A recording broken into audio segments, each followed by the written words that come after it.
فلا أقسم بمواقع النجوم وإنه لقسم لو تعلمون عظيم إنه لقرآن كريم في كتاب مكنون لا يمسه إلا المطهرون تنزيل من رب العالمين.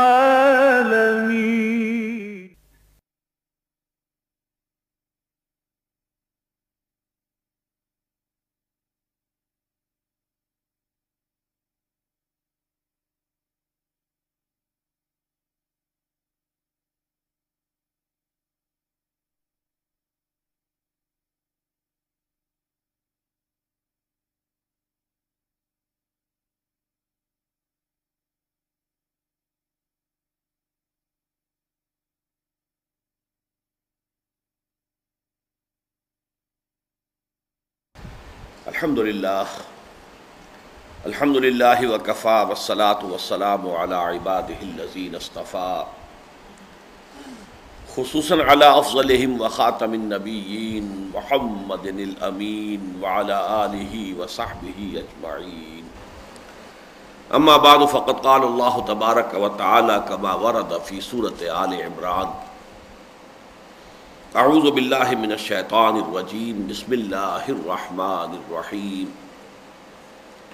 هو الذی انزل علیک الکتاب منہ آیات محکمات ہن الکتاب واخر متشابہات فاما الذین فی قلوبہم زیغ فیتبعون ما تشابہ منہ ابتغاء الفتنة وابتغاء تأویلہ وما یعلم تأویلہ الا اللہ والراسخون فی العلم یقولون آمنا به کل من عند ربنا وما يذكر الا اولو الالباب.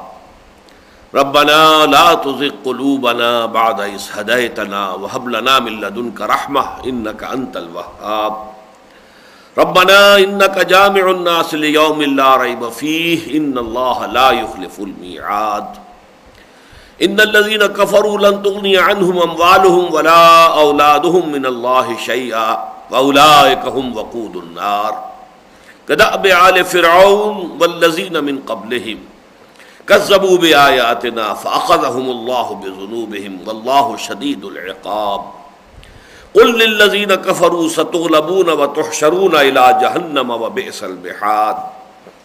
قد كان لكم آية في فئتين التقتا فئة تقاتل في سبيل الله وأخرى كافرة يرونهم مثليهم رأي العين واللہ یؤید بنصرہ من یشاء ان فی ذلک لعبرۃ لأولی الابصار. زین للناس حب الشہوات من النساء والبنین والقناطیر المقنطرة من الذهب والفضة والخیل المسومة والانعام والحرث ذلک متاع الحیاة الدنیا واللہ عنده حسن المآب. قل أنبئكم بخير من ذلكم للذين اتقوا عند ربهم جنات تجري من تحتها الأنهار خالدين فيها وأزواج مطهرة ورضوان من الله والله بصير بالعباد.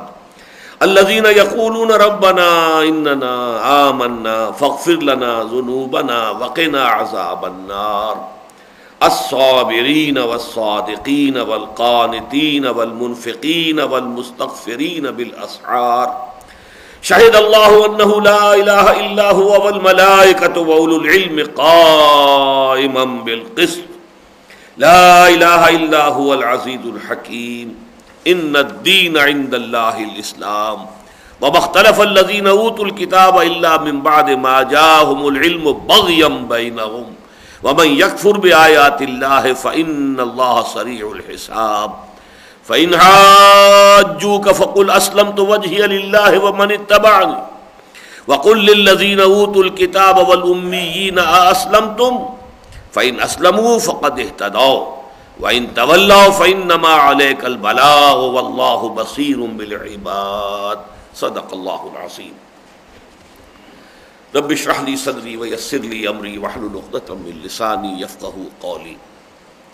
آپ کو یاد ہوگا کہ میں نے سورہ آل عمران کے مطالعے کا آغاز کیا تھا.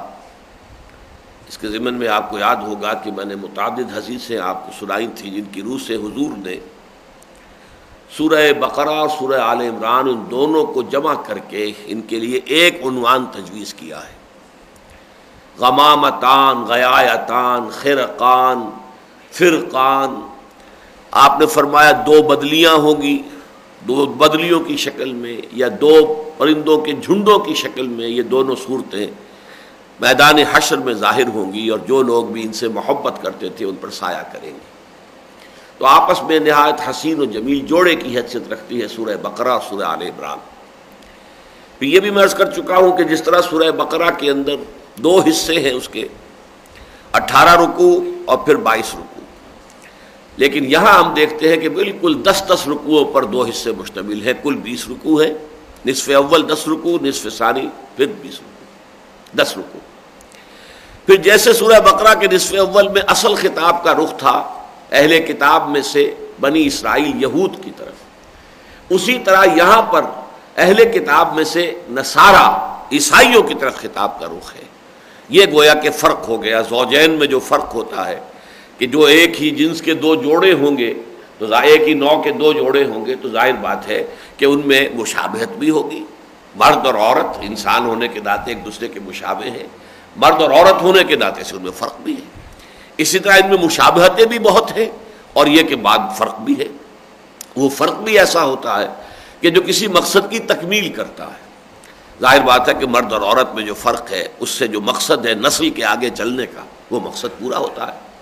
اسی طرح یہ جو جوڑے ہیں قرآن حکیم کی صورتوں کے، ان کے اندر بھی جو یہ نسبت زوجیت ہے وہ اس مقصد کو پورا کر رہی ہے کہ مضمون کا ایک رخ ایک صورت میں آ گیا، دوسرا رخ دوسرے صورت میں آ گیا، اور دونوں نے جمع ہو کر اس مضمون کو مکمل کر دی.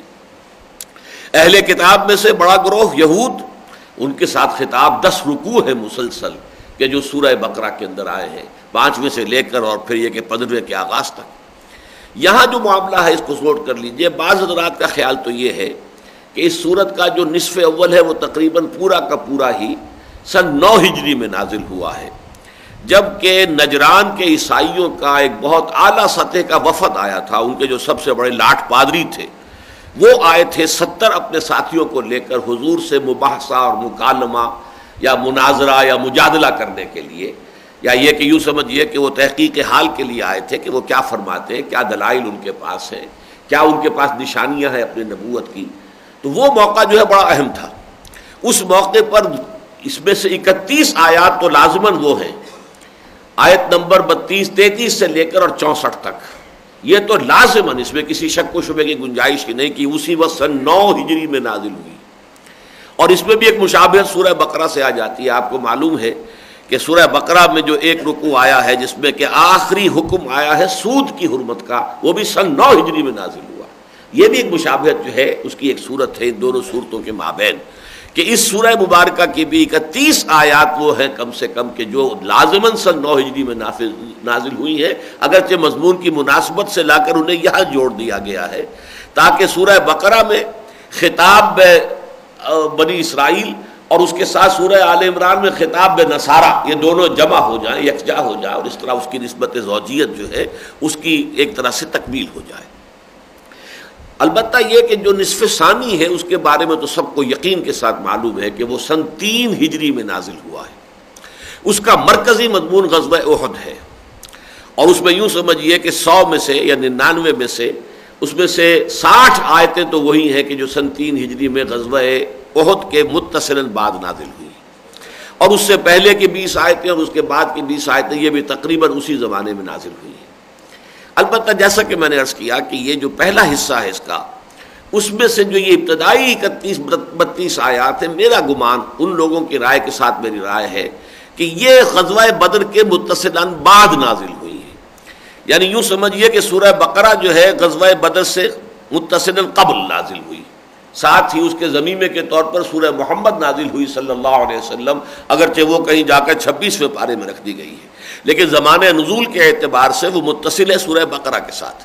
یہ دو صورتیں ہیں کہ جو غزوہ بدر سے قبل نازل ہوئی۔ پھر غزوہ ہوا، غزوہ بدر، اور غزوہ بدر پر جو تبصرہ ہے تو پوری ایک مکمل سورت 10 رکوعوں پر مشتمل ہے، جس کو ہم سورۃ الانفال کے نام سے جانتے ہیں، وہ آپ کو 9ویں پارے میں جا کر ملے گی۔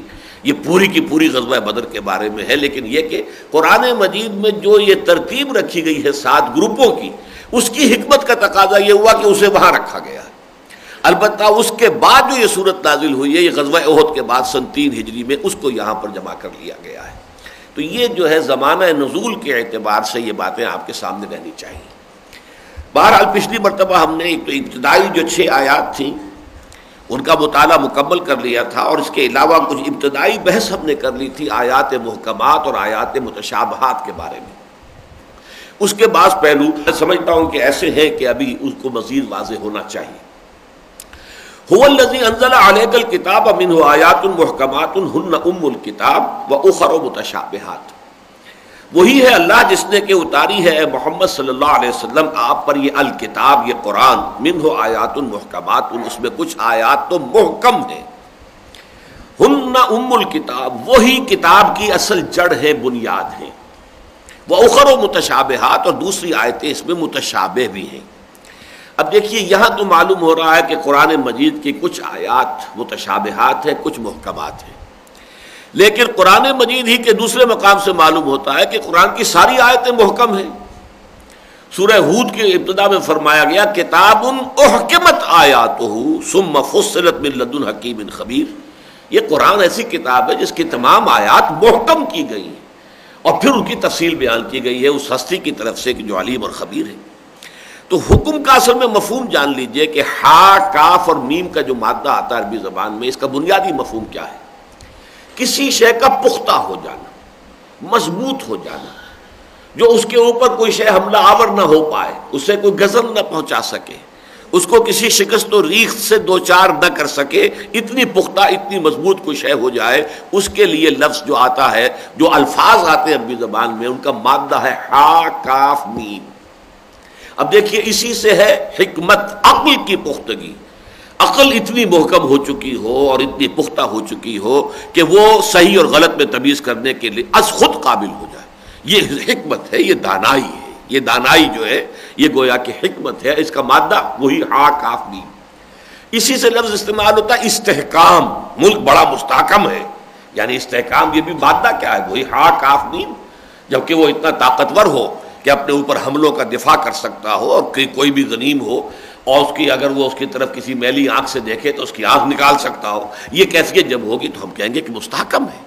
تو اس اعتبار سے قرآن کی ہر آیت محکم ہے۔ قرآن مجید اپنے بارے میں کہتا ہے لا یاتیہ الباطل بین یدیہ ولا من خلفہ، یہ کتاب ایسی ہے اس پر باطل حملہ آور ہو ہی نہیں سکتا، نہ سامنے سے نہ پیچھے سے۔ یہ پوری کتاب محکم ہے، پوری کتاب نہایت پختہ ہے، ہر آیت محکم ہے، اور ہاتھ جو ہے وہ در حقیقت اللہ تعالیٰ کی حکمت اور علم اور معرفت کا خزانہ ہے۔ البتہ خود ان محکم آیات میں ایک تقسیم ہے، ایک تقسیم اب یہ ہو گئی گویا کہ ایک دوسرے اعتبار سے، کہ کچھ آیتیں وہ ہیں کہ جن کا مفہوم بالکل صریح ہے، بالکل واضح ہے، جس میں کسی اشتباہ کی کوئی گنجائش ہی نہیں، ان کو آیات محکمات کہا گیا۔ اور ساتھ ہی یہ کہ ہن ام الکتاب، اور کتاب کا لفظ قرآن مجید میں آتا ہی احکام شریعت کے لیے۔ قرآن مجید اپنے آپ کو آیات بھی کہتا ہے، تذکرہ بھی کہتا ہے، حکمت بھی کہتا ہے، ذالک مما اوحی الیک ربک من الحکمہ، شفاء لما فی الصدور بھی کہتا ہے، یہ سب کچھ ہے، برہان بھی کہتا ہے، لیکن اس کا کتاب ہونے کا پہلو کیا ہے؟ احکام شریعت، dos and don'ts of the law, شریعت۔ لہذا جہاں بھی کہیں کوئی حکم آتا ہے کسی شے کی فرضیت اور وجوب کا، کتب علیکم الصیام کما کتب علی الذین من قبلکم کتب علیکم القتال وہو کرہ لکم، تم پر فرض کر دی گئی ہے جنگ جبکہ یہ تمہیں بہت ناگوار ہے۔ کتب علیکم اذا حضر احدکم الموت ان ترک خیرا الوصیۃ للوالدین والاقربین، اگر تم میں سے کوئی شخص فوت ہوتے وقت مال چھوڑ کر جا رہا ہو، کوئی وراثت ہو، تو اس کے لیے لازم ہے کہ وہ اپنے والدین کے لیے اور قرابت داروں کے لیے بھی وصیت کر کے جائے. یہ حکم تھا اس وقت تک جب تک کہ قانون وراثت نازل نہیں ہوا تھا. لازم تھا، واجب تھا کہ جو متوفی ہے یا متوفا ہے کہنا چاہیے، وہ اپنی کوئی نہ کچھ وصیت کر کے جائے کہ میرے بوڑھے والدین ہیں تو انہیں بھی ایسا نہ ہو کہ بیٹے جو ہیں ہر شے کے اوپر قابض ہو کر بیٹھ جائیں یا بڑا بیٹا ہی قابض ہو جائے اور کسی کے ہاتھ کچھ بھی نہ پلے نہ پڑے. تو اس کے لیے وصیت لازم کی گئی تھی. ان الصلاۃ کانت علی المؤمنین کتابا موقوتا، یہ جو ہے کتاب موقوت، کتاب لکھی ہوئی ہے، یہ فرض ہے مسلمانوں کے اوپر، اہل ایمان کے اوپر، وقت کے تعین کے ساتھ. ایک جگہ آیا عدت جب پوری ہو جائے تو اس کو یہ فرمایا حتی یبلغ کتاب و اجلہ، جب وہ قانون کی مدت جو ہے عدت کی پوری ہو جائے اس سے پہلے جو ہے کہیں کوئی نکاح وغیرہ کا کوئی سوال، کوئی گفت و شنید جو ہے کسی مطلقہ یا بیوہ عورت سے جب تک کہ وہ ایام عدت میں ہے جائز نہیں ہے. حتی یبلغ الکتاب و اجلہ، یہاں تک کہ وہ کتاب جو ہے وہ اپنی مدت پوری کر لے، یعنی وہ قانون. تو اصل میں شریعت کا جو معاملہ ہے اس کا تعلق ہے ان محکمات کے ساتھ. ان محکمات کے مدلول میں، مفہوم میں کسی شک و شبے کی گنجائش نہیں. البتہ دوسری آیات وہ ہے، میں پچھلی مرتبہ عرض کر چکا ہوں کہ جیسے کہ آپ کو معلوم ہے کہ جنت اور دوزخ کے معاملات ہیں، فرشتوں کا تذکرہ ہے، فرشتوں کے بازوؤں کا تذکرہ ہے. اولی اجنحۃ مثنی و ثلاث و رباع، دو بازو، تین بازو، چار. اب کیسے بازو ان کے ہیں؟ اللہ تعالیٰ کے لیے مختلف اعضاء کا ذکر آ جاتا. اللہ کا ہاتھ ید اللہ ہے، ید اللہ فوق ایدیہم، یا اللہ کا چہرہ یریدون وجہہ، یا اللہ کا نفس یحذرکم اللہ نفسہ. اب یہ چیزیں جو ہے، یا پڈلی جو ہے یوم یکشف عن ساق ویدعون الی السجود، یہ سب آیات متشابہات میں سے. ان کی اصل حقیقت کو ہم نہیں جان سکتے. ان کی کھود کرید میں پڑیں گے تو فتنے میں مبتلا ہو جائیں گے. جو چیز کے در حقیقت یہ کہ ایک کہاوت ہے فارسی زبان میں، معلومم شد کہ ہیچ معلوم نہ شد. مجھے معلوم ہو گیا کہ مجھے کچھ معلوم نہیں ہے. واقعہ یہ کہ یہ علم کا کمال ہے کہ ایک آدمی سمجھ لے اپنے علم کی حدود کو کہ میرا علم یہاں تک، اس سے آگے نہیں، اس سے آگے نہ بڑھے. اس سے آگے بڑھے گا ٹھوکر کھائے گا. آپ کی جو حدود ہے اس میں آپ رہیں تو معلومم شد کہ ہیچ معلوم نہ شد. اسی طریقے سے یہ کہ آپ کو معلوم ہے یہاں تک تو بات بھی سمجھ میں آ سکتی ہے. آگے جو ہے یہ دائرہ ماورا کا ہے. یہ ماورا جو ہے ہمارے ماورا مشاہدہ ہے، ہمارے تعقل سے، تفہم سے، ہمارے سارے اس انداز سے یہ ساری چیز جو ہے بالکل باورا ہے، وراء الورا ثم وراء الورا. لیکن ان کا علم دینا بھی ضروری تھا. جنت کا کچھ نہ کچھ نقشہ تو آپ کو دکھاتے تاکہ آپ کے اندر اس کا لالچ پیدا ہو، اس کی آرزو دل میں جو ہے، آرزو امنگ جو ہے وہ جڑ پکڑ لے. جہنم کا کوئی نقشہ تو دکھائے نا جس سے کہ خوف آئے اور جس سے بچنے کی انسان کوشش کرے. اس حوالے سے اس عالم کی خبریں دینا بھی ضروری ہے، لیکن ان کی صحیح تفہیم تمہارے لیے ممکن ہی نہیں ہے. اس لیے کہ تمہارے لیے تو ایک نادیدہ عالم ہے، ان سین ورلڈ ہے، غیب ہے. تم نے کبھی دیکھا نہ سنا تو کیسے تصور کرو گے؟ اس کی کس حقیقت کو کیسے سمجھو گے؟ یہ تمہارے لیے آؤٹ آف باؤنڈس ہے. لہذا ان آیات کو کہا گیا ہے کہ یہ آیات متشابہات ہیں. قبر میں کیا ہوتا ہے، کیسے فرشتے آتے ہیں، کیسے جو ہے کھڑکی کھول دی جاتی ہے یا جنت کی طرف سے یا دوزخ کی طرف، یہ ہماری سمجھ میں آنے والی باتیں نہیں ہیں. عالم برزخ ہو، عالم آخرہ ہو، میدان حشر ہو، جنت ہو، دوزخ ہو، فرشتوں کا معاملہ ہو، یہ ہمارے فہم سے ماورا چیزیں ہیں. اجمالاً ہمیں ایمان رکھنا ہے جس چیز کا بھی قرآن حکیم میں یا صحیح حدیث کے اندر، صحیح حدیث پختہ اور مستند ہو، اس کو ہم مانیں گے، تسلیم کریں گے. سر تسلیم خم ہے جو مزاج یار میں آئے. ہاں جو لوگ ان متشابہات کے چکر میں پڑتے ہیں پھر وہ گمراہ ہو کر رہتے ہیں. چنانچہ دیکھیے سورہ بقرہ میں بھی یہ مضمون آیا تھا، لیکن یہ کہ وہ وہاں بہت اجمال کے ساتھ آیا تھا. قرآن کے بارے میں فرمایا تھا یضل بہ کثیرا ویہدی بہ کثیرا. اللہ تعالیٰ اسی قرآن کے ذریعے سے بہتوں کو گمراہ کر دیتا ہے اور بہتوں کو ہدایت دیتا ہے. یہ اصل میں انسان کی اپنی نیت پر ہے، اپنے حسن طلب پر یا سوء طلب پر ہے. وہ ہدایت کا طلبگار ہے تو قرآن سے ہدایت پائے گا، اور وہ اس کے اندر زیغ ہے، اس میں کجی ہے، اس میں ٹیڑھ ہے، اس میں فساد ہے، نیت میں فطور ہے، تو قرآن سے بھی اسے گمراہی ملے گی. یضل بہ کثیرا ویہدی بہ کثیرا. ہاں وما یضل بہ الا الفاسقین الذین ینقضون عہد اللہ من بعد میثاقہ ویقطعون ما امر اللہ بہ ان یوصل ویفسدون فی الارض اولئک هم الفاسقون. اللہ تعالیٰ کسی کو زبردستی گمراہ نہیں کرتا، گمراہ انہیں کو کرتا ہے جن میں یہ فساد ہے نیت کا، جن کی سیرت و کردار میں ٹیڑھ ہوتی ہے، ان کو گمراہ کرتا ہے. لیکن گمراہ کرتا ہے. اسی طرح سورہ مدثر میں آیا کذالک یضل اللہ من یشاء ویہدی من یشاء. اسی طریقے سے اب چونکہ وہاں بھی آیات متشابہات میں سے ایک آیت آئی تھی کہ جہنم پر 19 فرشتے معمور ہیں، بس اس کے اوپر مذاق اور ہنسی اور ٹھٹا شروع کر دیا مشرکین مکہ نے. کسی نے کہا لو بھائی 10 کو تو میں سنبھال لوں گا، باقی 9 کا تم بندوبست کر لینا. کل 19 ہی ہے نا، وہاں نپٹ لیں گے ان 19 سے ہم. 10 کے لیے تو میں اکیلا پہلوان کافی ہوں، باقی 9 کا تم جو ہے بندوبست کر لو. اب یہ تماشا ہو رہا ہے. تو فرمایا کہ کذالک یضل اللہ من یشاء ویہدی من یشاء. اب اسی سے بہت سے لوگ گمراہ ہو رہے ہیں اور بہت سے کو اللہ تعالیٰ نے ہدایت دی کہ آمنا بہ، یعنی یقیناً جب اللہ نے فرمایا ہے 19 فرشتے ہوں گے تو 19 ہی ہوں گے. اب فرشتے کو ہم کیا سمجھ سکتے ہیں کہ اس کی کیا طاقت ہے، اس کی کیا صلاحیت ہے، اس کی کتنی قوت ہے، اس کا وجود کیسا ہے، اس کا جسہ ہم نہیں جانتے.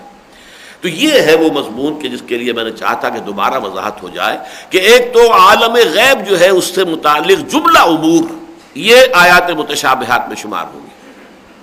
نمبر 2 جو سائنٹیفک فنومینا قرآن مجید میں آئے ہیں، جبکہ ابھی انسان کا اپنا سائنس علم جو ہے بڑا عہد طفولیت میں تھا، ابتدائی منزلوں میں تھا، تو وہ فنومینا سمجھ میں نہیں آ سکتے تھے. جیسے مثلا آج بھی ہے 7 سماوات، ابھی تک ہمیں نہیں پتا کہ 7 سماوات سے مراد کیا ہے. گویا کہ یہ ہمارے لیے آیات متشابہات میں سے ہے. لیکن آج سے بہت پہلے یہ آیت بھی آیت متشابہات میں تھی کہ کل یجری الی اجل مسمی، ہر شے چل رہی ہے، کل فی فلک یسبحون، ہر شے اپنے اپنے مدار میں تیر رہی ہے. اب یہ بات کیسے سمجھ میں آتی؟ زمین تو ساکن ہے، تیر نہیں رہی ہے. ہاں سورج تو لگتا ہے تیرتا ہوا چلتا ہے، چاند بھی تیرتا ہوا لگتا ہے، زمین تو ساکن ہے. اب یہ بات سمجھ میں نہیں آ سکتی تھی. آج ہمیں معلوم ہے کہ واقعتاً اصل حقیقت وہی ہے جو قرآن نے بیان کی تھی 1400 سال قبل. سکون محال ہے قدرت کے کارخانے میں، سماعت ایک تغیر کو ہے زمانے میں. یہاں کوئی شے جو ہے ساکن تو رہ ہی نہیں سکتی.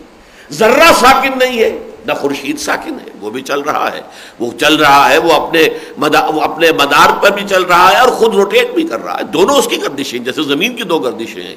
لیکن زمین کی جو دوری حرکت ہے اس کا مرکز سورج ہے، سورج کی جو دوری حرکت ہے اس کا کوئی بڑا جو ہے اور جو ہے ستارہ ہے جس کے گرد وہ اپنے پورے کنبے کو لے کر، جسے آپ کہتے ہیں کہ یہ جو زمین کا کنبہ ہے، جو جس کا سورج کا کنبہ ہے، تو اس کو لے کر وہ چل رہا ہے. اس حوالے سے جو ہے یہ آیت جو ہے اس وقت متشابہات میں تھی، آج یہ محکمات میں سے آ گئی ہے کہ آج ہم اس کے صحیح مفہوم کو سمجھنے کی صلاحیت اپنے اس علم سائنٹیفک کے ذریعے سے حاصل کر چکے ہیں کہ جو اللہ تعالیٰ نے ہمیں عطا فرما دیا ہے. یہ 2 چیزیں جو ہے اس کے ذہن میں رہنی چاہیے. فَأَمَّا الَّذِينَ فِي قُلُوبِهِمْ زَيْغٌ، اب یہاں وہ بات کہی گئی جو سورہ بقرہ میں کہا گیا تھا وہ فاسقین جو ہے اللہ صرف ان کو گمراہ کرتا ہے. یہاں زیغ کا لفظ ہے، کجی، ٹیڑھ، فتور، نیت میں تکبر. میں کوئی ایسی بات کہوں جو کسی نے نہ کہی ہو، معلوم ہو کہ میرا شورا ہو جائے، ڈنکا بج جائے، ایسی بات کہنے، یہ بھی ایک ہوتا عجب. اور کوئی ایسی بات کہنا جو ہے جو کسی نے نہ کہی ہو تو اس سے یہ کہ آدمی فتنے پیدا کرتا ہے. فرمایا فَأَمَّا الَّذِينَ فِي قُلُوبِهِمْ زَيْغٌ فَيَتَّبِعُونَ مَا تَشَابَهَ مِنْهُ ابْتِغَاءَ الْفِتْنَةِ وَابْتِغَاءَ تَأْوِيلِهِ، تو وہ لوگ کہ جن کے دلوں میں کجی ہے، ٹیڑھ ہے، وہ پھر پیروی کرتے ہیں یا پیچھے پڑے رہتے ہیں، درپے رہتے ہیں ان آیات کے کہ جو متشابہ ہیں، تاکہ فتنہ پیدا کرے. ابتغاء الفتنة وابتغاء تاویلہ، اور اس کی اصل حقیقت کو معلوم کرے. وما یعلم تاویلہ الا اللہ، جبکہ ان کی تعویل اصل حقیقت اللہ کے سوا کوئی نہیں جانتا.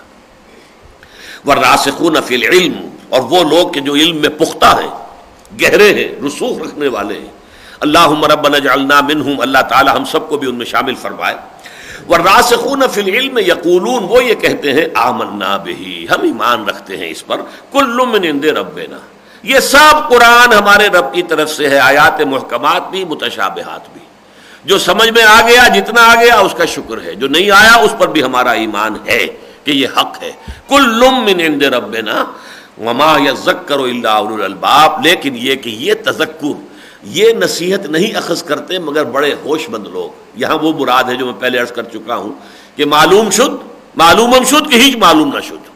انسان در حقیقت سب سے بڑا عاقل وہ ہے جو اپنی عقل کی حد کو پہچان لے کہ میری عقل اس سے آگے نہیں جا سکتی، اس سے آگے میں جاؤں گا تو فتنے میں مبتلا ہو جاؤں گا. اس کی پہچان سب سے بڑا علم ہے، سب سے بڑی سمجھ ہے. اسی طریقے سے کسی شخص سے کوئی فتویٰ پوچھا جائے، کوئی مسئلہ پوچھا جائے، اس کا یہ کہہ دینا بھائی میرے علم میں نہیں ہے، یہ سب سے بڑا علم ہے. خام خواہ جو ہے صرف اس وجہ سے کیا کہے گا یہ اتنا بڑا عالم بنا پھرتا ہے اور یہ فتویٰ اس کو میں نہیں دے سکتا، میرا علم نہیں ہے، اور وہاں پہ کوئی الٹی سیدھی بات کہے گا، یہ فتنہ ہوگا۔ بلکہ مان لینا اپنی کم علمی کا اعتراف جو ہے وہ سب سے بڑی علم کی بات کی گویا کی علامت ہے۔ وہ ما یذکر الا اولو الالباب، لیکن یہ نصیحت حاصل نہیں کرتے مگر وہی کہ جو بہت عقل مند لوگ ہیں۔ میں پچھلی مرتبہ وضاحت کر چکا ہوں، لب کہتے ہیں کسی شے کا، لب لباب۔ آپ کہتے ہیں بھائی ساری بحث کا لب لباب یہ ہے، اس کا جو اصل جو ہے سمجھیے کہ خلاصہ یہ ہے، حاصل یہ ہے۔ اسی طریقے سے انسان چونکہ حیوان عاقل ہے، اس کا لب جو ہے اس کی عقل ہے، لیکن یہ عقل اصل عقل وہ ہے جو اپنی حدود کو پہچان لے کہ یہاں تک میری حد ہے، اس سے آگے نہیں۔ اصل جو ہے عقلیت اس کا نام ہوگا۔ تو وما یذکر الا اولو الالباب، جو واقعتاً عقل والے ہیں، ہوش مند ہیں، جو اپنی عقل کی لیمیٹیشن سے واقف ہیں، وہی اس حقیقت سے جو ہے آگاہ ہو سکتے ہیں۔ اب ان کی دعا نقل ہوئی ہے، اور آج ایک اور دعا بھی آئے گی یہ سورہ مبارکہ کے آغاز میں، اور پھر اختتام پر جا کر تو آخری رکوع میں 3.5 آیات پر مشتمل دعا جو ہے قرآن حکیم کی جامع ترین دعاؤں میں سے آئے گی۔ ربنا لا تزغ قلوبنا بعد اذ ہدیتنا، اے رب ہمارے دیکھ ہمارے دلوں کو کج نہ ہونے دیجو اس کے بعد کہ تو نے ہمیں ہدایت دے دی ہے۔ یہ اصل میں اہل ایمان کا سب سے بڑا سہارا ہے، نہ تو یہ سمجھے کہ میں اپنی عقل اور اپنے فہم اور اپنی سمجھ کی وجہ سے مجھے ہدایت حاصل ہوئی، معاذ اللہ ثم معاذ اللہ ثم معاذ اللہ، وما كنا لنهتدي لولا ان هدانا الله، الحمد للہ الذی ہدانا لہذا وما كنا لنهتدي لولا ان هدانا الله۔ کوئی بھی ہدایت ملے، کوئی علم کا نقطہ معلوم ہو جائے، کوئی اللہ تعالیٰ آپ کو کوئی حقیقت سمجھا دے، کوئی حکمت کی بات بتا دے تو اللہ کا شکر، اس کو اپنی ذہانت، اپنی فطانت، اپنا علم، اپنی سوچ، اپنا تدبر یہ نہیں۔ الحمدللہ الذی ہدانا لہذا، کل حمد، کل ثنا، کل تعریف اس اللہ کے لیے جس نے ہمیں یہ ہدایت عطا فرمائی۔ وما كنا لنهتدي لولا ان هدانا الله، اور ہم ہرگز ہدایت یافتہ نہ ہو سکتے اگر اللہ ہی ہمیں ہدایت نہ دیتا۔ اب اس کے بعد یہ بھی اللہ ہی پر چھوڑ دیا، پروردگار میں اس کا مدعی نہیں ہوں کہ میں ہدایت پر قائم رہ سکوں گا، نہیں نہیں نہیں، میرا نفس ہے، وما ابرئ نفسی ان النفس لامارۃ بالسوء، میرے ساتھ نفس لگا ہوا ہے، وہ تو ہر وقت برائی کا حکم دیتا ہے۔ میرے ساتھ ایک شیطان بھی اللہ تو نے لگا رکھا ہے جو مجھے الٹی سیدھی پٹیاں پڑھاتا رہتا ہے۔ تو مجھے جب تک کہ تیری مدد حاصل نہیں ہوگی، تو اگر مجھے ہدایت پر قائم نہیں رکھے گا تو میں قائم نہیں رہ سکوں گا۔ تو اس میں تفویض الامر الی اللہ ہے، بجائے اس نے اپنے فہم کے، اپنے ارادے کے، اپنی کوشش کے، اپنے قسم کے، اللہ کی توفیق کو سامنے رکھے۔ ربنا لا تزغ قلوبنا بعد اذ ہدیتنا وہب لنا من لدنک رحمۃ انک انت الوہاب، اور ہمیں تو ہبہ فرما دے، عطا فرما دے خاص اپنے خزانہ فضل سے، من لدن کا، لدن کہتے ہیں بہت قریب، اپنے پاس سے، خاص تیرا جو خزانہ فضل ہے، خزانہ کرم ہے، خزانہ رحمت ہے، من لدن کا رحمہ، اس میں سے رحمت ہمیں بھی عطا فرما۔ انک انت الوہاب، یقیناً تو سب کچھ دینے والا ہے، عطا فرمانے والا ہے، اور ہے کون دینے والا؟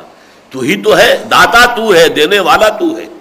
ربنا انک جامع الناس لیوم لا ریب فیہ، اے رب ہمارے ہمیں پورا یقین ہے تو لازماً جمع کر کے رہے گا لوگوں کو اس دن جس دن کے بارے میں کسی شک و شبہ کی گنجائش نہیں۔ ہمارا ایمان ہے یوم آخر پر، ہم جانتے ہیں یوم الدین آ کر رہے گا، مالک یوم الدین تو ہی ہے، لمن الملک اليوم للہ الواحد القہار۔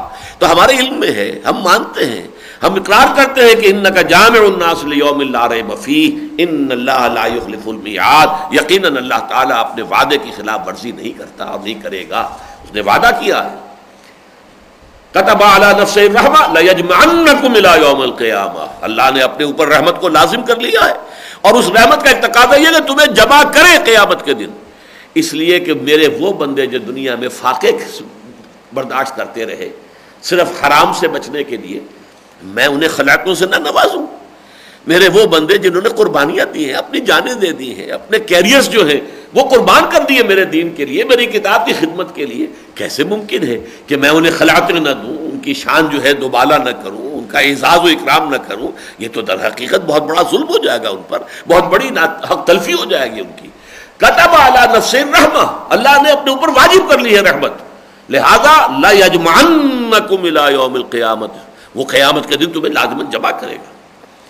ان الذین کفروا لن تغنی عنہم اموالہم ولا اولادہم من اللہ شیئا، یقیناً جن لوگوں نے کفر کی روش اختیار کی، اب یہ چونکہ مدنی صورت ہے تو ذہن میں رکھیے کہ کفر جو ہے حضور کو دعوت دیتے ہوئے گویا کہ ویسے تو کل 15 برس ہو چکے ہیں، لیکن مدینے میں آئے ہوئے بھی آپ کو اب 3 برس ہو رہے ہیں، اور یہاں کے لوگوں تک بھی دعوت جو ہے آپ کی پوری طرح پہنچ گئی ہے۔ کوئی لاہور یا کراچی جتنا بڑا شہر تو نہیں تھا، مدینہ چھوٹی سی بستی تھی، لیکن اب جو لوگ اڑ گئے ہیں نہیں مان رہے تو گویا کہ وہ کفر پر اڑ جانے والے لوگ ہیں۔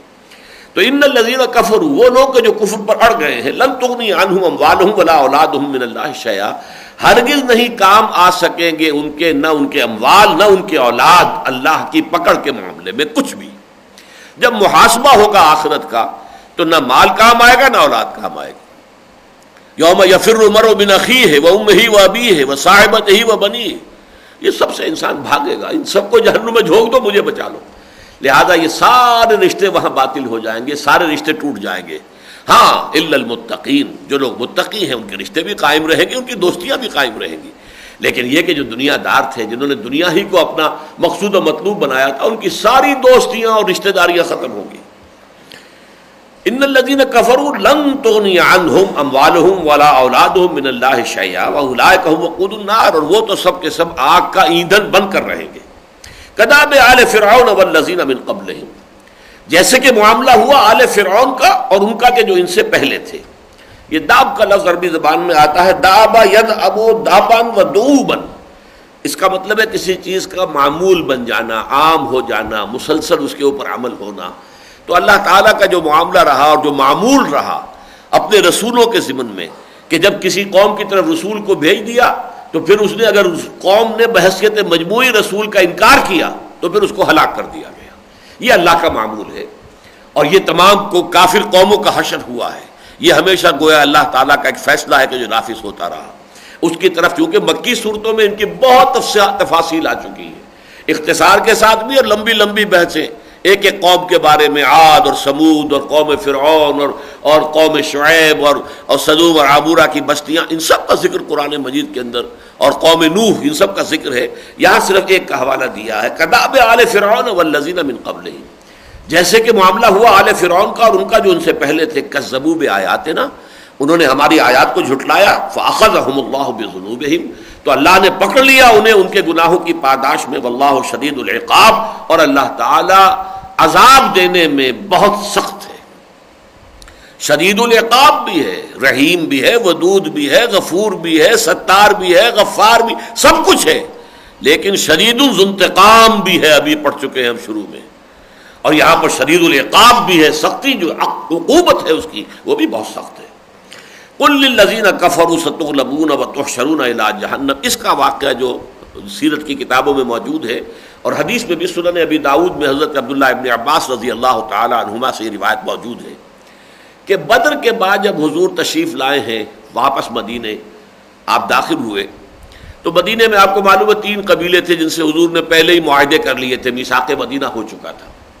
ان میں سے 2 قبیلے تو وہ تھے جن کے قلعے سے تھے، گڑھیاں تھیں، وہ ذرا مدینے سے باہر تھی، بنو قریظہ بھی، بنو نذیر بھی، لیکن بنو قینقاع جو ہے وہ عین مدینے کے قلب میں رہتے تھے، ان کا اپنا ایک محلہ، ایک احاطہ سا تھا، اس کے اندر رہتے تھے، اور بڑا وہ فورٹیفائڈ تھا وہ بھی، اور یہ لوگ ذرا اس اعتبار سے اپنے آپ کو بہت بہادر سمجھتے تھے کہ یہ پیشے کے اعتبار سے یوں سمجھیے کہ دھاتوں کے ساتھ کھیلنے والے لوگ، تلواریں بنانے والے لوگ، لوہار بھی ان میں سے تھے، اور برتن بنانے والے لوگ، گویا کہ جو دھاتیں ہیں ان کو استعمال کرنا، ان سے برتن یا ہتھیار بنانا، یہ ان کا ایک خاص پیشہ تھا، اور ان کے ہاں ہتھیار بڑی کثرت کے ساتھ اور محتاط کے ساتھ بہت عمدہ موجود تھے۔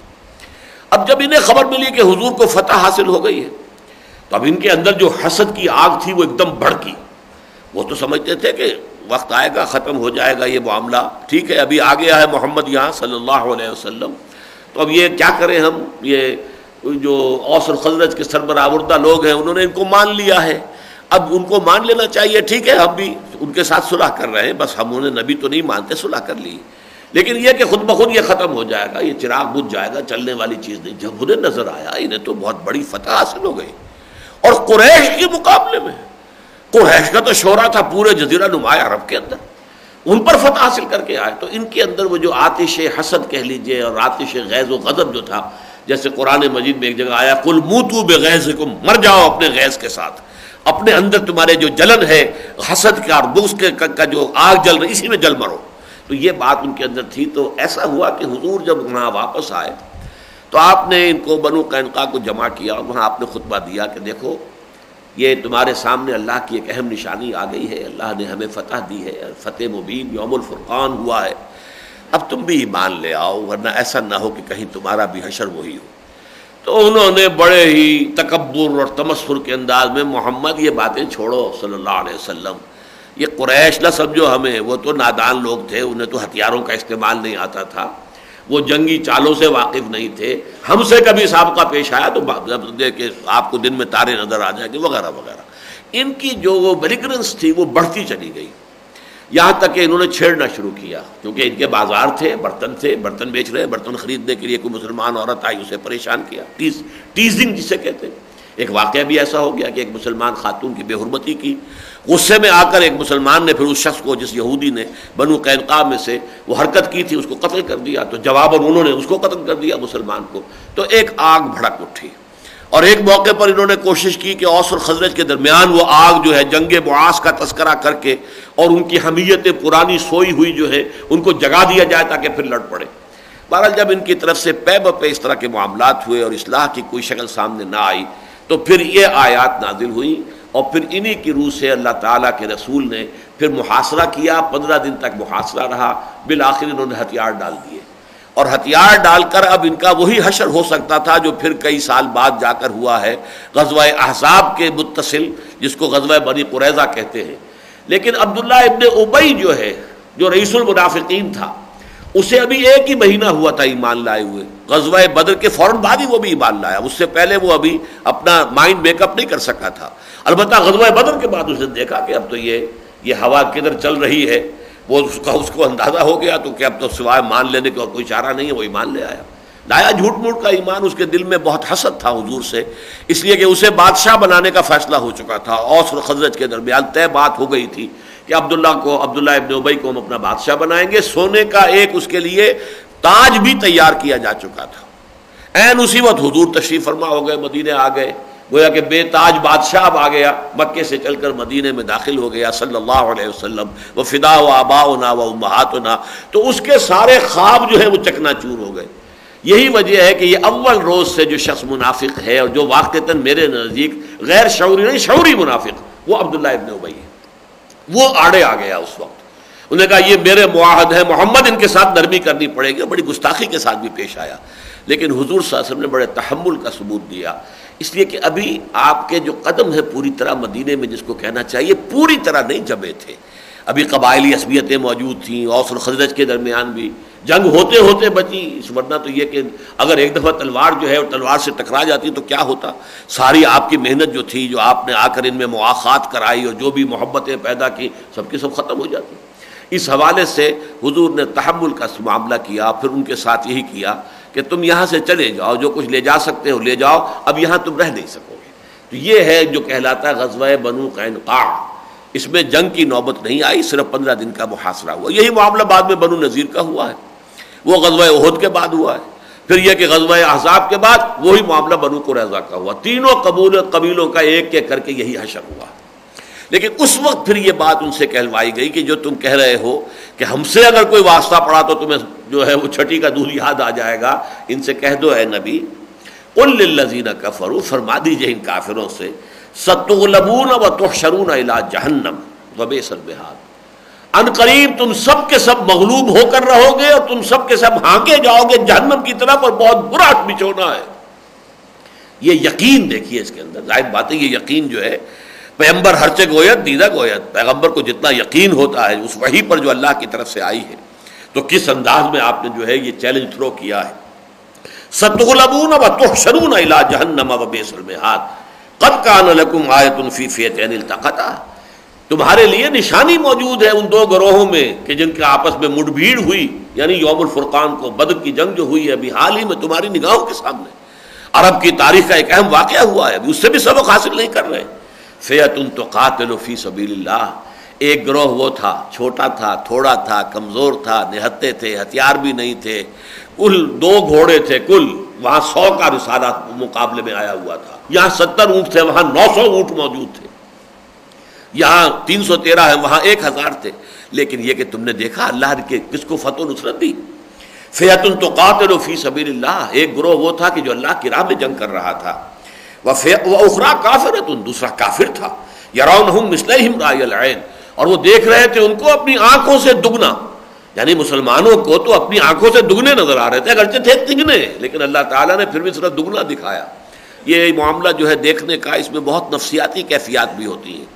ایسا بھی کہا گیا ہے کہ خود کفار کو مسلمان جو ہے وہ یہ بہت کم نظر آئے تاکہ وہ جنگ کرے، اور مسلمانوں کو کفار کم نظر آئے تاکہ ان کی ہمت کہیں جواب نہ دے جائے. تو اس میں چونکہ انسان کی سبجیکٹیوٹی آ جاتی ہے، انسان کی اپنی نفسیاتی کیفیت کو دخل ہو جاتا ہے. لیکن ایک اعتبار سے تو رائے العین، سر کے آنکھوں سے دیکھ رہے تھے وہ کہ وہ دگنے ہیں، کم سے کم دگنے. واللہ یؤید بنصرہ من یشاء، اللہ تعالیٰ تائید فرماتا ہے اپنی نصرت سے جس کی چاہتا ہے. ان فی ذلک لعبرۃ لأولی الابصار، یقیناً اس میں عبرت ہے، سبق آموزی ہے ان لوگوں کے لیے جو آنکھیں رکھتے ہیں، ابصار نگاہوں والے، دیکھنے والے، جو آنکھیں رکھتے ہیں اور دیکھ سکتے ہیں اور دل میں بھی ان کے بصیرت موجود ہے، ان کے لیے اس میں عبرت ہے. عبرت کا لفظ آتا ہے عبور کرنا، جسے آپ کہتے ہیں. دریا عبور کر لیا، ایک کنارے سے دوسرے کنارے چلے گئے. اسی طرح ایک شے کو دیکھ کر اس سے ایک اور حقیقت تک ذہن کا منتقل ہو جانا، اس کی اصل حقیقت جو ہے، اس کا سبق جو ہے انسان اس کو حاصل کر لے، یہ عبرت ہے. ان فی ذلک لعبرۃ لأولی الابصار. زین للناس حب الشہوات من النساء والبنین والقناطیر المقنطرۃ من الذہب والفضۃ والخیل المسومۃ والانعام والحرث. اب یہ دنیا کی زندگی میں انسان کے نفس میں جن چیزوں کی محبت اللہ نے ڈال دی ہے، ان کا تذکرہ ہو رہا ہے. یہ بہت اہم نکتہ ہے، سمجھ لیجئے کہ اللہ تعالیٰ نے یہ دنیا بنائی ہے اور ہمارے لیے اسے امتحان گاہ بنایا ہے. تو یہاں پر اگر کوئی رونقیں نہ ہوں، کوئی دلچسپیاں نہ ہوں، تو کون یہاں رہنا پسند کرے گا؟ اللہ نے یہاں کی رونقیں رکھی ہیں، زیبائشیں رکھی ہیں، آرائشیں رکھی ہیں، دھوم دھام نظر آتی ہے تاکہ آدمی اس کے اندر ذرا دلچسپی لے، اس میں لگا رہے، زندگی کے ساتھ اسے دلچسپی ہو. اور پھر وہ امتحان میں آئے کہ وہ آیا انہی کا اسیر ہو گیا، زلف گرہ گیر کا، یا یہ کہ اللہ کو بھی اس نے یاد رکھا، اللہ کے احکام کو بھی مد نظر رکھا، پیش نظر رکھا. بس یہی امتحان ہے کہ رخ روشن کے آگے شمع رکھ کر وہ یہ کہتے ہیں ادھر جاتا ہے دیکھیں یا ادھر پروانہ آتا ہے. یہ امتحان ہے. خلق الموت والحیات لیبلوکم ایکم احسن عملا. اسی طریقے سے فرمایا کہ ہم نے زمین کے اوپر جو کچھ ہے، انا جعلنا ما علی الارض زینۃ لہا لنبلوہم ایہم احسن عملا، جو زمین کے اوپر چیزیں ہیں اس کو ہم نے زمین کی زیبائش، آرائش، زیور بنا دیا ہے، آراستہ پیراستہ کر دی. دیکھو ایک شاندار محل کھڑا ہوا ہے، کیسا زمین کے اوپر چمکتا ہوا ستارہ نظر آ رہا ہے. یہ اسکائی اسکریپر ہے، دیکھو یہ 102 منزلہ عمارت ہے. آدمی جا کے مرعوب ہوتا ہے. تو یہ ساری چیزیں در حقیقت انسان کے امتحان کے لیے. اب ان چیزوں میں دیکھیے سب سے پہلی بات کی گئی ہے زین للناس حب الشہوات من النساء. زینا فعل مجہول ہے، مزین کر دیا گیا ہے انسانوں کے لیے. کرنے والا کون ہے؟ اللہ ہے. اللہ نے یہ محبتیں ڈالی ہیں، نفس انسانی میں یہ محبتیں موجود ہیں، یہ طلب موجود ہے. اور اس میں سب سے سٹرونگ طلب جو ہے وہ جنسی طلب ہے. عورت کی محبت، عورت کی طرف رجحان، عورت سے تعلق، یہ گویا کہ سب سے بڑی. چنانچہ آپ کو معلوم ہے کہ آج کل بعض لوگ تو اسے بابائے نفسیات کہتے ہیں، فرائڈ. اس نے تو یہ کہا ہے کہ شدید ترین جذبہ جو ہے انسان میں، یعنی یہ کہ پیٹ سے بھی بڑھ کر، مارکس کے نزدیک تو اصل شے جو ہے انسان کی معاشی مسئلہ ہے، لیکن وہ تو کہتا ہے نہیں، اصل میں تو جنس ہے، سیکس. سب سے بڑا موسٹ پوٹنٹ جو ہے موٹیو انسان کے اندر وہ سیکس ہے. تو اس اعتبار سے بات غلط نہیں ہے کہ واقعتاً بہت ہی پوٹنٹ موٹیو ہے، اس میں کوئی شک نہیں. اس لیے کہ اگر یہ نہ ہو تو یہ ساری گلشن کی آبادی کیسے ہو؟ یہ شادی کاہے کو کرے ایک آدمی؟ ایک اپنا پیٹ اکیلے کا بھرنا ہے، اور ایک یہ کہ بیوی کا پیٹ بھی بھرنا ہے، بچے جو شروع ہوں گے ان کا پیٹ بھی بھرنا ہے، ان کی دوا دارو بھی کرنی ہے. کتنی مصیبت! یہ ساری مصیبت کیوں آدمی لیتا ہے؟ اس لیے کہ یہ جو سیکس کا ایک تقاضا ہے یہ اس قدر زوردار ہے کہ آدمی یہ سب جو ہے بور کے لڈو جنہیں کہتے ہیں، وہ بور کے لڈو کھانے کو سب بےتاب ہوتے ہیں کہ شادی ہونی چاہیے، اور چاہے یہ ذمہ داریاں جو ہے کتنی بڑھتی چلی جائیں.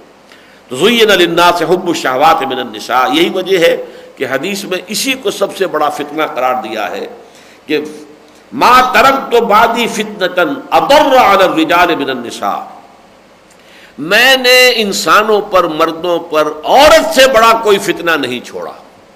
عورت کی طلب میں، عورت کی محبت میں انسان جو ہے غلط راستے پر پڑتا ہے اور غلط جو ہے طریقے اختیار کرتا ہے زندگی کے، تو یہ بھی در حقیقت اسی اعتبار سے ہے کہ یہ اللہ تعالیٰ کی طرف سے اس کے دل کے اندر ڈالا گیا ایک جذبہ جو ہے وہ اتنا شدید ہے۔ زُيِّنَ لِلنَّاسِ حُبُّ الشَّهَوَاتِ مِنَ النِّسَاءِ وَالْبَنِينَ، اور پھر بیٹوں کی محبت، خاص طور پر قبائلی زندگی میں آج وہ بیٹے کی محبت اتنی نہیں رہی، اگرچہ یہ کہ ہوتی ہے، جس کے ایک بھی نہ ہو اس سے کبھی پوچھئے، اس کے سینے سے جو پھر آہیں نکلتی ہیں، اس لیے کہ پھر تو انسان جو ابتر ہو گیا، کٹ گیا، اس کا نام نہیں رہے گا، بیٹے سے نام چلتا ہے، اس سے وہ آدمی محسوس کرتا ہے میں نہیں ہوں گا لیکن میرے بیٹے سے میری نسل چلے گی، میرا نام زندہ رہے گا۔ تو یہ دوام کی ایک خواہش جو ہمارے اندر ہے، در حقیقت یہ اس کو ایک طرح سے ہم پورا کرتے ہیں کہ یہ ہمارے بیٹے ہیں، بیٹوں سے ہمارا نام چلے گا۔ لیکن آج کے زمانے میں اس کی وہ اہمیت نہیں رہی جو قبائلی زندگی میں تھی۔ وہاں تو یہ کہ جس کے جتنے زیادہ بیٹے ہیں اتنا ہی زیادہ باعزت ہے، اس کے اتنے بازو اس کے پاس موجود ہیں، اس کی عزت کے پاسبان، اس کے محافظ۔ تو زُيِّنَ لِلنَّاسِ حُبُّ الشَّهَوَاتِ مِنَ النِّسَاءِ وَالْبَنِينَ وَالْقَنَاطِيرِ الْمُقَنطَرَةِ مِنَ الذَّهَبِ وَالْفِضَّةِ، اور خزانے ہوں بھرے ہوئے، جمع کیے ہوئے سونے کے اور چاندی کے۔ یہ مال جو ہے سب سے پہلے رشتہ داریاں، تعلقات، بیوی اور بیٹے، ان میں سب سے بڑھ کر نمبر 2، پھر مال، سونا اور چاندی۔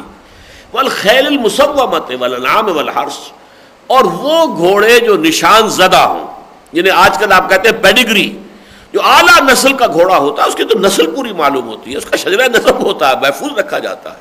تو یہ پیڈیگری والا جو ہے صاحب نسل والے گھوڑے جو پھر نشان زدہ ہوتے ہیں، ان کے اوپر اسی کے حوالے سے نشان لگا دیے جاتے ہیں۔ والخیل المسومہ، یہ بہت بڑی دولت تھی عرب کے لیے، اس لیے کہ وہاں اونٹ تو عام تھا، گھوڑا اتنا عام تو نہیں تھا، لیکن یہ کہ عربی نسل گھوڑے بڑے شاندار ہوتے تھے، بہت قیمتی شے تھی، اور ان کی نسل جو ہے اور ان کے تمام جو نسب نامے ہیں محفوظ رکھے جاتے تھے۔ والانعام والحرث، اور چوپائے، مال مویشی، گائے بھینس بھیڑ بکری، والحرث، اور کھیتی۔ یہ مختلف چیزیں ہیں کہ جو دنیا میں انسان کی محبت کا، دلچسپی کا مرکز بنتی ہیں، اس کا مطلوب و مقصود بنتی ہیں۔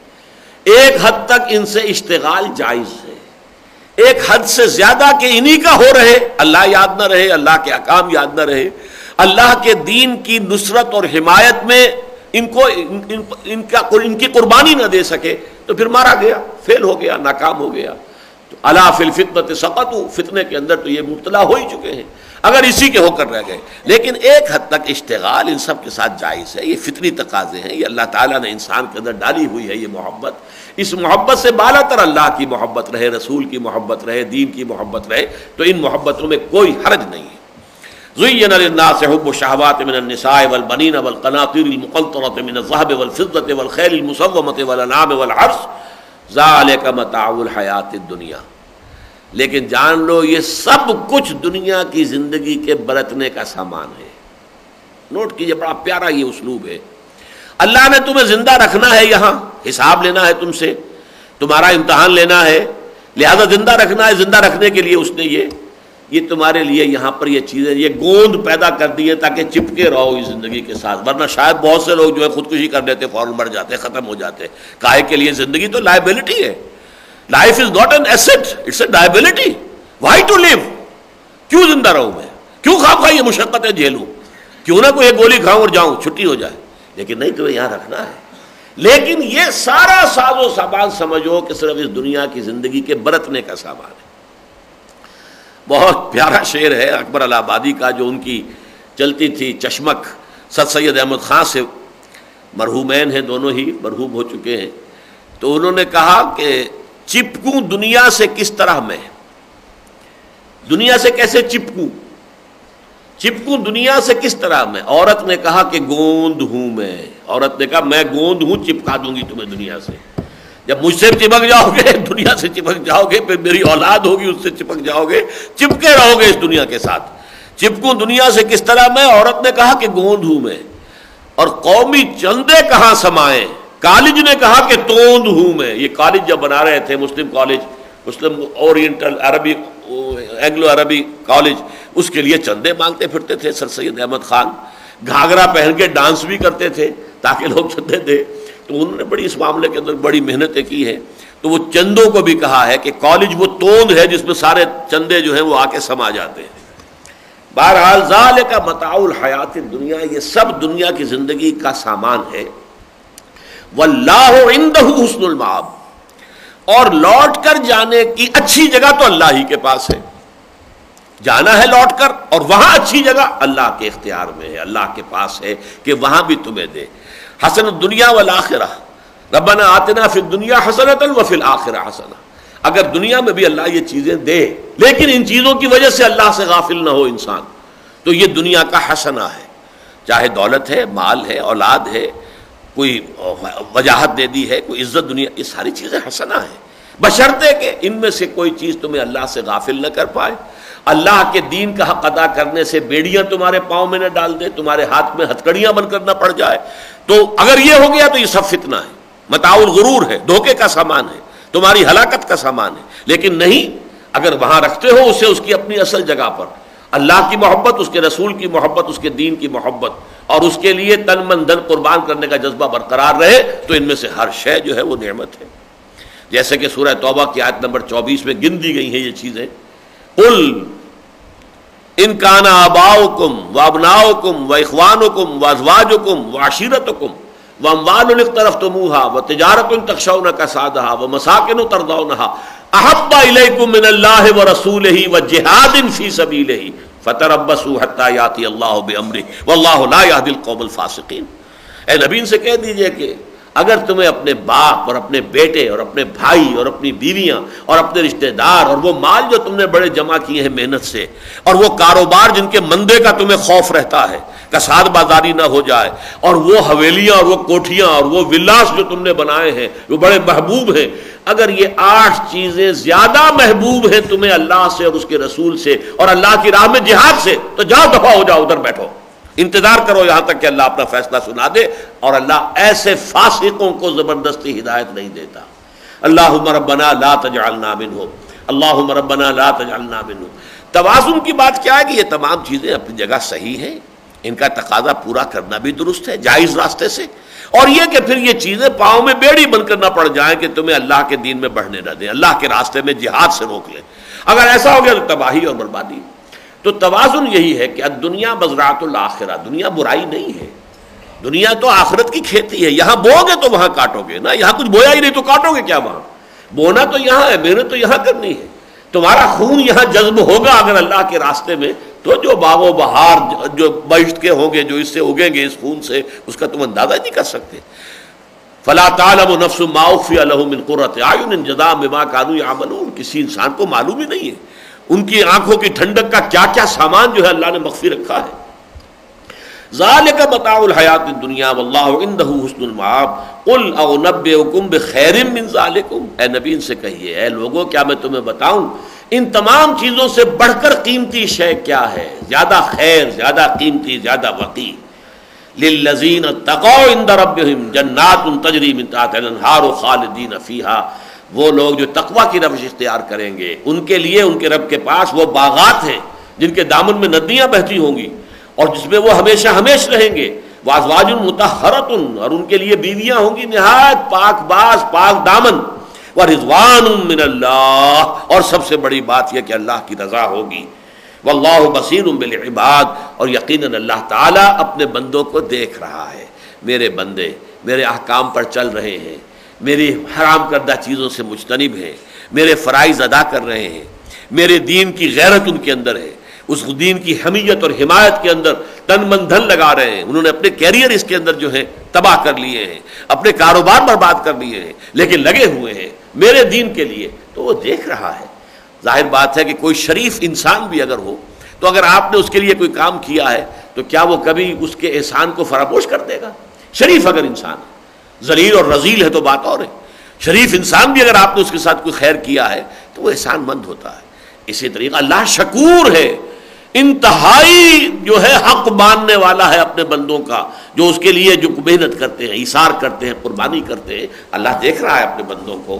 الذین یقولون، جیسا کہ میں نے عرض کیا تھا آج ہی، اب یہ دعا بھی آ گئی ہے، الذین یقولون ربنا آمنا اننا آمنا فاغفر لنا ذنوبنا وقنا عذاب النار، وہ لوگ کہ جو یہ کہتے ہیں، دعائیں مانگتے رہتے ہیں، اے رب ہمارے، ہم ایمان لائے، ہم نے مان لیا، تجھ پر ایمان لائے، تیرے اسماء و صفات پر ایمان لائے، تیرے تمام احکام ہم نے قبول کیے، آمنت باللہ کما ہوا باسمائہ وصفاتہ وقبلت جمیع احکامہ اقرار باللسان وتصدیق بالقلب آمنت باللہ وملائکتہ وکتبہ ورسلہ والیوم الآخر والقدر خیرہ وشرہ من اللہ تعالی والبعث بعد الموت اننا آمنا فاغفر لنا، تو اے رب ہمارے ہمیں بخش دے، ہماری خطاؤں سے درگزر فرما، چشم پوشی فرما، وقنا عذاب النار، اور اے رب ہمارے ہمیں بچا لیجو اس آگ کے عذاب سے، ہمیں اس جہنم سے نجات دے دیجو۔